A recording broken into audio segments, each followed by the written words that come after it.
दाखवलंय आमचं तळं फोडलंय आणि लई नुकसान झाले, कारण की सर्व मासे वाहून गेल्यात आणि थोडंफार तिथं पंडी लावली त्याच्यामुळे थोडेफार राहिले चिलापी मासे. बाकीचे मोठे मासे सगळे गेले.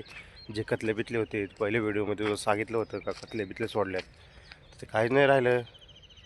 तर तुम्हाला दाखवतो का कसं तळं फोडून टाकलं आहे आणि किती मासे गेले.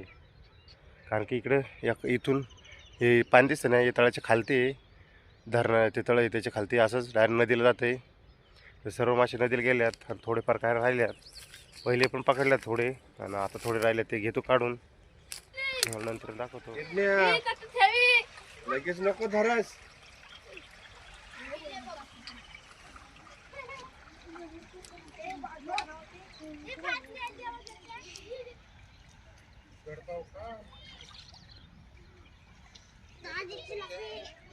या साईडून इथून पूर्ण पडून दिले आणि सगळं सुकून गेलंय तळं.